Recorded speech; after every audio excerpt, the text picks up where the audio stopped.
Olá, pessoal. Bom dia, boa tarde, boa noite. Iniciaremos aqui o módulo 3 da oficina de análise e produção de textos acadêmicos. E neste módulo nós vamos falar sobre textualização, textualidade, coerência e referenciação.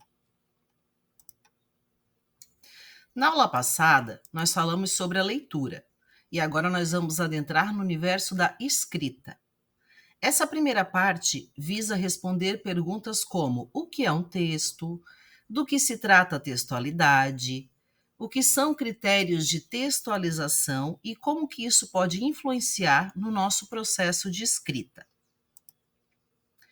Então, sobre o texto, Marcuse nos diz que o texto acha-se construído na perspectiva da enunciação, que é a relação dos indivíduos entre si e com a situação discursiva.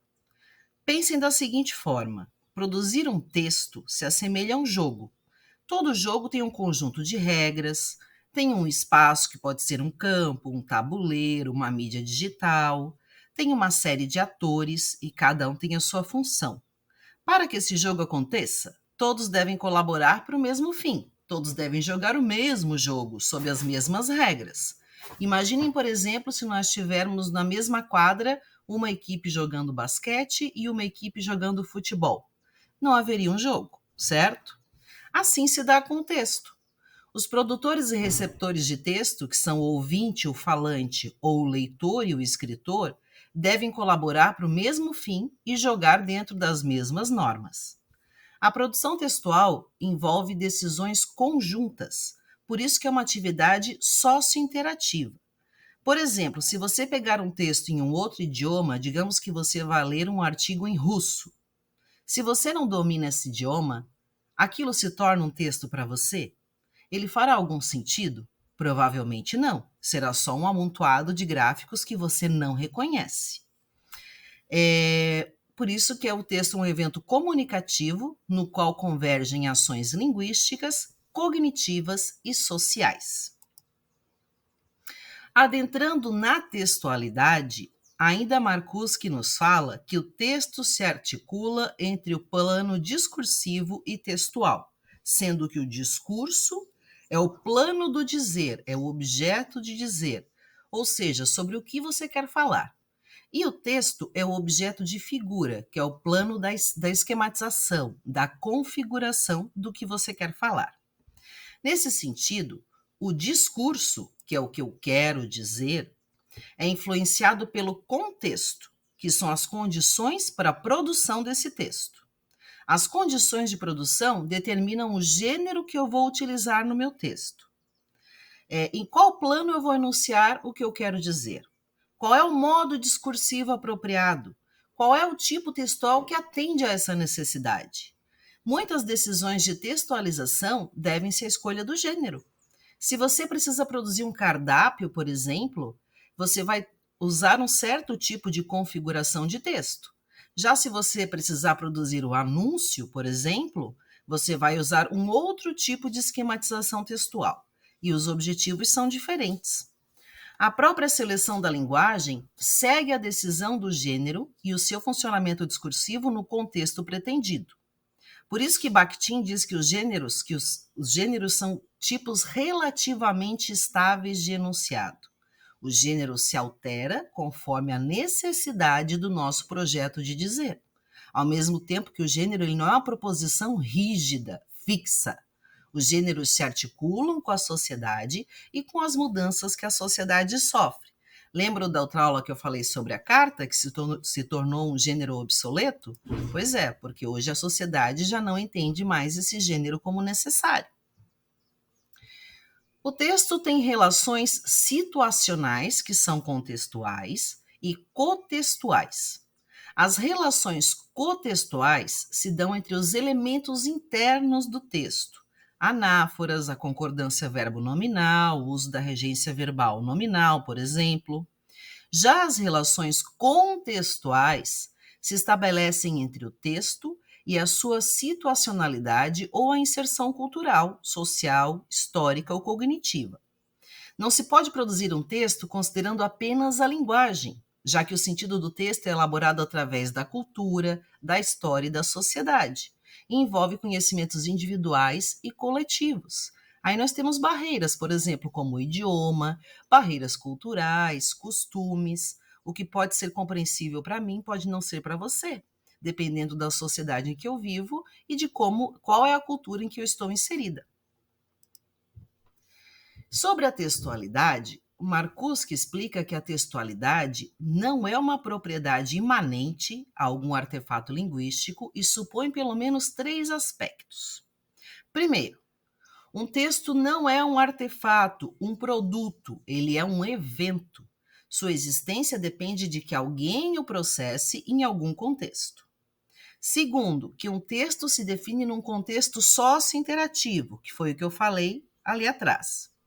E terceiro, a sequência de elementos linguísticos será um texto na medida em que consiga oferecer um acesso interpretativo, ou seja, o escritor se fazer entender pelo texto através do uso da linguagem, ok? E quais são os critérios de textualização? O texto, enquanto uma unidade comunicativa, ele deve obedecer a um conjunto de critérios de textualização. Lembremos aqui que um texto não é um conjunto aleatório de frases ou uma sequência de qualquer ordem. Para se formar um texto, há algumas especificações, não é mesmo? Os critérios de textualização perpassam pela configuração linguística do texto, que é cotextual, e pelo aspecto contextual, situacional, histórico, como nós veremos a seguir. Então, na esfera da cotextualidade, que trata dos conhecimentos linguísticos, nós temos a coesão e a coerência, que aprofundaremos um pouquinho logo mais. Já na esfera da contextualidade, que se refere aos conhecimentos de mundo, se dirigem à aceitabilidade, informatividade, situacionalidade, intertextualidade e intencionalidade. Então, aqui vamos por partes. Primeiramente, a coesão. O que é a coesão? Essa palavra diferentona. A coesão é a costura do texto, é como você articula as suas ideias no ato de escrever. Ela pode ser referencial ou sequencial. Referencial é com o uso de elementos linguísticos que estabelecem referência, fazem remissão a outros elementos do texto, pelo uso de artigos, pelo uso de pronomes, de numerais, de advérbios, de sinônimos, de elipses. Por exemplo, quando eu digo João e Pedro foram à praia. Eles se divertiram muito. Esse eles, que é um pronome pessoal de caso reto, resgata quem no texto? João e Pedro. Isso é uma coesão referencial. Esse pronome faz referência aos nomes. Quando eu falo em elipse, pessoal, essa palavra é diferente. A elipse é uma figura de linguagem que ocorre quando um termo é omitido de um enunciado, mas ele fica subentendido pelo contexto. Por exemplo, quando eu falo, nunca fui a Portugal. Quem que nunca foi a Portugal? Eu. O sujeito está oculto, está desenencial. É uma elipse, porque ele está subentendido pela conjugação verbal e pelo contexto. A mesma coisa quando eu falo, fomos à praia. Quem foi à praia? Nós. Não está aparecendo, mas está subentendido. Isso é uma elipse também. Já a coesão sequencial é um recurso que colabora com a evolução textual, apontando a passagem do tempo.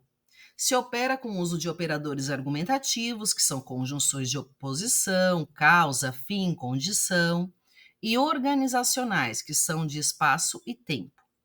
Isso tem relação com as orações coordenadas e subordinadas que vocês estudaram lá atrás, no 9º ano, na 8ª série, e a forma como as frases vão progredindo no texto através do uso de conectivos. Já a coerência se trata da relação de sentido que se manifesta entre os enunciados, providencia a continuidade de sentido no texto e a ligação dos tópicos discursivos. Nós sabemos que num texto, muitas coisas que não são ditas são usadas na hora de interpretar esse texto. Nesse sentido, a coerência é o resultado de uma série de enunciados que se encadeiam sucessivamente e formam um conjunto compreensível como um todo. É quando um texto se faz entender por quem está ouvindo ou lendo esse texto. Está diretamente ligada à possibilidade de se estabelecer um sentido para o texto. Faz com que o texto faça sentido para os usuários. Esse sentido deve ser do todo, pois a coerência é global. Para haver coerência, é preciso que se estabeleça no texto uma unidade ou uma relação entre seus elementos. A coerência é a continuidade dos sentidos entre os conhecimentos ativados no texto.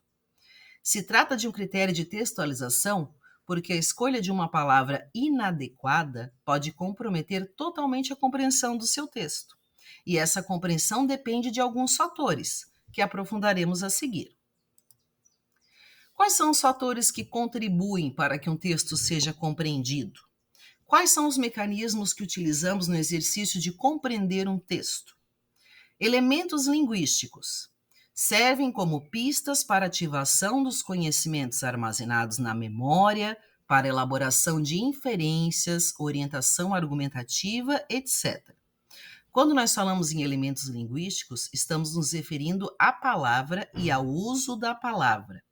Não é possível compreender um texto apenas com as palavras que o compõem, mas é indiscutível a importância que as palavras têm na escrita. A escolha das palavras ao escrever aqui são importantes, tá, pessoal? Muito mais do que deixar um texto rebuscado, com uma linguagem, digamos assim, refinada, o importante é se fazer entender. A principal premissa da linguagem acadêmica é que ela seja funcional, que ela seja eficiente em sua compreensão para muitos grupos sociais e linguísticos. Também como fator temos o conhecimento de mundo, que é o conhecimento adquirido à medida em que vivemos, tomando contato com o mundo que nos cerca. Ler sobre coisas que nós desconhecemos totalmente compromete o nosso processo de dar sentido, de dar coerência ao texto. Nesse sentido, nós nos tornamos leitores muito mais exigentes, porque nós precisamos de um maior número de informações para fazer as conexões necessárias para compreender o texto. Esse conhecimento é adquirido à medida em que vivemos, tomamos contato com o mundo e vamos experienciando o mundo. Ainda o conhecimento compartilhado, que é a parcela de conhecimento que o autor-leitor compartilha no texto. Quanto maior for essa parcela, menor será a necessidade de explicitude do texto, pois o leitor será capaz de suprir lacunas. É a troca, é o intercâmbio de saberes que nós compartilhamos. Alguns mais, alguns menos, e são essas nuances que tornam um texto mais fácil ou mais difícil para quem lê. E as inferências é a operação pela qual, utilizando o nosso conhecimento de mundo, o leitor ou ouvinte de um texto estabelece uma relação não explícita entre dois elementos deste texto que buscamos compreender integralmente. Quase todos os textos que nós lemos exigem que façamos inferências para podermos compreender. Um texto pode ser comparado a um iceberg. O que fica à tona, a ponta do iceberg, é o que é explicitado no texto, mas uma parte do texto ele fica submerso. Compete ao leitor ser capaz de atingir diversos níveis do que está implícito se ele quiser alcançar uma maior compreensão. Veja um exemplo. Se eu digo uma frase simples, Paulo comprou um HB20 novinho em folha. O que eu posso inferir dessa frase? Primeiro, Paulo tem um carro. Depois, Paulo tinha recursos para comprar esse carro. Ou ainda posso dizer, o Paulo é rico, ele comprou um HB20 novinho. E ainda posso inferir, aliás, Paulo é melhor companhia do que você, porque ele tem um carro e você não. Nem todas essas inferências são necessárias, mas elas podem ser feitas dependendo de quem ouve. Além desses fatores, os próximos fatores de critérios de textualização também contribuem no processo de coerência do texto. Agora que já vimos os critérios cotextuais, no que se referem aos aspectos linguísticos, vamos ver agora os contextuais, que conversam com os conhecimentos de mundo. Então, como primeiro critério aqui, aceitabilidade. Diz respeito à atitude do receptor do texto, é o princípio de cooperação entre o autor ou o leitor. Ou seja, quando duas pessoas interagem por meio da linguagem e se esforçam para se fazer compreender. Ainda temos a informatividade, que diz respeito ao grau de previsibilidade da informação contida no texto. Se o texto contiver apenas uma informação previsível ou redundante, algo que já foi dito, o seu grau de informatividade será baixo. É a capacidade que o texto tem de informar o leitor. Situacionalidade é a relação entre o texto e a situação, que pode ser social, cultural, ambiental. É o que torna o texto relevante em uma dada situação. É a forma de o texto se adequar ao seu contexto e aos seus usuários. Temos também a intertextualidade. São as relações entre os textos, a relação de um texto com outros textos previamente existentes. A intertextualidade ela pode ser de forma e de conteúdo. O uso de um determinado gênero textual para obter um efeito de sentido especial, por exemplo. Como temos um exemplo, vamos ler um romance, e nesse romance tem cartas, Alguns trechos desse romance são cartas que foram enviadas de uma pessoa a outra, ou seja, há uma interseção ali, uma intertextualidade. Também pode se dar de uma forma explícita, através de citações, de discursos diretos, de resenhas, ou ainda pode se dar com textos próprios, alheios ou genéricos. Por exemplo, quando eu cito um texto sem marcar uma autoria específica, o que é considerado plágio, inclusive, E, fechando essa parte, temos a intencionalidade, que considera a intenção do autor, o objetivo e a finalidade do texto. O que esse autor pretende com esse texto? Qual a sua intenção? Os critérios de textualidade devem ser observados como um princípio de acesso ao sentido textual. Através desses critérios, é possível elaborarmos textos eficientes e adequados ao que se propõe, independente do gênero a ser praticado.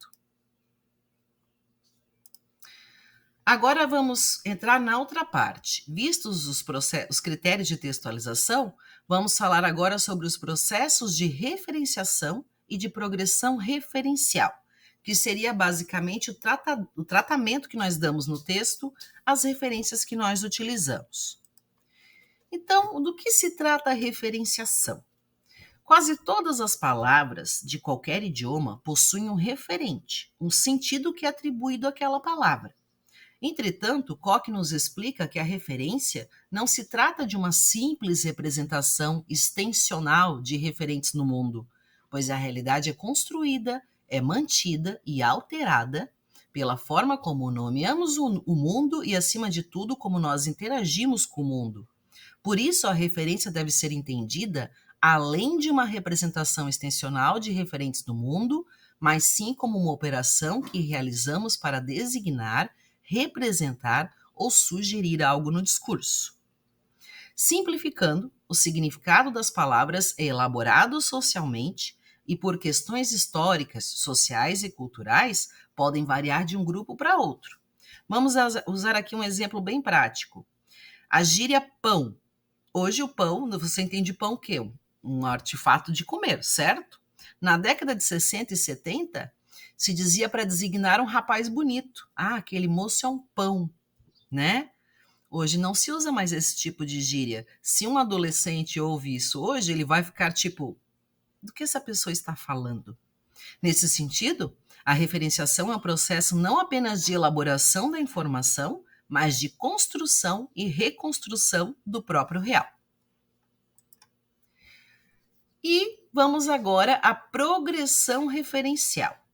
Marcuski nos ensina que a progressão referencial diz respeito à introdução, identificação, preservação, continuidade e retomada de referentes textuais, correspondendo às estratégias de designação de referentes e formando o que se pode denominar cadeia referencial.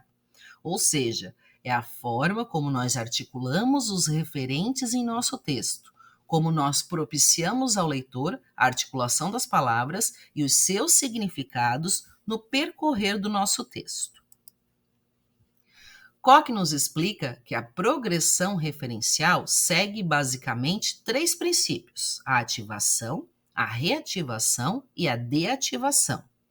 A ativação é quando um referente textual até então não mencionado é introduzido no texto, passando a preencher um nódulo de significado.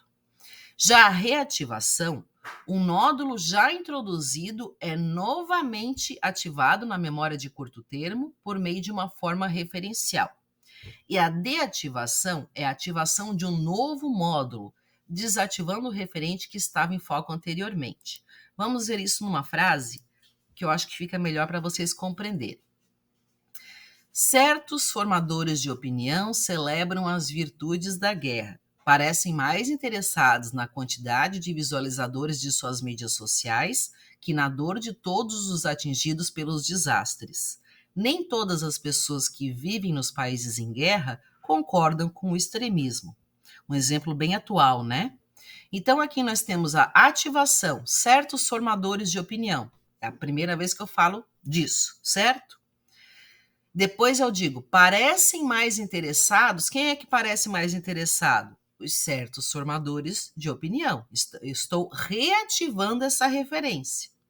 E aí depois, no decorrer da frase, eu digo, nem todas as pessoas que vivem nos países em guerra concordam com o extremismo.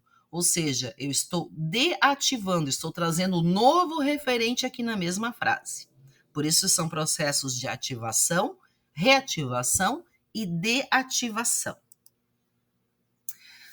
As principais estratégias de progressão referencial, segundo a Koch, são uso de pronomes ou elipses, a pronominalização, olha que nome difícil, dos referentes pode ser anafórica ou catafórica. Mas o que é isso, professora? Vamos ver através dos exemplos. Maria é uma moça tão bonita que assusta. Essa sua beleza tem um quê de mistério. Isso é uma anáfora, é quando eu estou retomando um termo que já foi dito no texto. Então, eu estou falando da beleza de Maria. Por isso que eu estou depois reafirmando essa sua beleza. Isso é uma anáfora. Estou reativando o que foi dito atrás. A irmã olhou-o e disse, João, estás com um ar de cansado. Isso é uma catáfora, que é quando eu jogo o meu significado, o meu referente, para frente. A irmã olhou-o e disse, olhou a quem? Eu ainda não havia explicitado isso. Depois é que eu falo, olhou para o João, para o seu irmão, ok? E ainda temos a elipse. Olha um exemplo. Maria faz o almoço e ao mesmo tempo conversa ao telefone com a amiga. É uma omissão de uma ou mais palavras, sem que isso comprometa a clareza das ideias na oração. Maria faz o almoço e ao mesmo tempo conversa ao telefone com a amiga. Quem é que conversa ao telefone com a amiga? A Maria. Mas eu não preciso dizer o nome da Maria novamente, porque está subentendido pela frase. Ou seja, eu ocultei, eu fiz a omissão dessa palavra, mas pelo contexto eu consigo compreender de quem eu estou falando. Lembrando, são estratégias de progressão referencial, que é como eu vou dando continuidade no meu texto, no meu processo de escrita, e como eu uso esses elementos que eu vou escrevendo, os meus referentes, e vou progredindo no texto através deles. Então, uso de pronomes ou elipses, né, que é a pronominalização. Depois nós também temos o uso de expressões nominais definidas ou indefinidas, que são formas linguísticas constituídas de um determinante, que pode ser definido ou demonstrativo, seguido de um nome. Pode ser constituídas por descrições, nominalizações ou rotulações. Aqui, gente, uma pequena reflexão. Existem muitas discussões na linguística textual sobre os processos de coesão, coerência, referenciação e progressão referencial na atualidade. Mas o que é mais importante aqui? É que vocês saibam sempre que a referenciação deve ser uma prioridade no texto de vocês e que deve ser utilizada de forma que privilegie a compreensão do texto como um todo, como um produto final. Por isso, é sempre muito importante reler os textos de vocês e ainda, se possível, pedir uma outra pessoa que leia. Mesmo que essa pessoa possa não ter todo o conhecimento necessário para as questões técnicas do texto, peçam para avaliar se o que você escreveu está claro o suficiente, se faz sentido, se você conseguiu explicar o seu ponto de vista. Voltando aqui ao uso de expressões nominais definidas, olhem um exemplo. Cientistas da Universidade de Massachusetts sequenciaram o genoma de um micro-organismo que pode sobreviver em condições 10 vezes mais salgadas do que a água do mar. A ideia dos pesquisadores é utilizar essas informações para o desenvolvimento de produtos biotecnológicos. Quando eu falo dos pesquisadores, estou me referindo a quem? Aos cientistas da Universidade de Massachusetts. Eu dei um nome para eles, eu usei pesquisadores. E quando eu falo também essas informações, a que informações estou me referindo? Que sequenciaram o genoma de um micro-organismo que pode sobreviver tal, tal, tal. Ou seja, eu dei um nome para isso também, por isso que se chama nominalização, tá? E isso também pode acontecer com uma descrição, com uma rotulação, ok? E é com essa reflexão, né, de se fazer entender, de solicitar, reler o seu texto, solicitar que outra pessoa leia o seu texto, ver se o seu texto ficou claro, se você se fez entender. Cuidado com a escolha das palavras, né? Quando vocês usam, por exemplo, muito pronome no texto, né? Isso compromete a eficácia do seu texto, a compreensão do seu texto. Então, a gente tem que ter cuidado. Às vezes, é melhor eu evitar o uso do pronome, de ficar usando ele e ela, e assim sucessivamente. Eu nem vou dizer todos aqui, porque são muitos, mas é melhor evitar, e é mais tranquilo você repetir aquela palavra para não comprometer a compreensão do seu texto. Lembrem-se, um texto bonito é um texto que se faz entender, é um texto que qualquer pessoa consiga ler, ok? Isso é um texto bonito.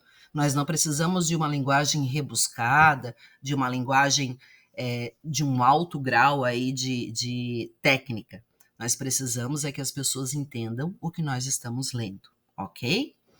Deixo essa reflexão aqui para vocês, é com ela que eu me despeço. E já aviso que essa é a última aula dessa parte mais conceitual. Nas próximas, nós vamos entrar nos gêneros propriamente ditos.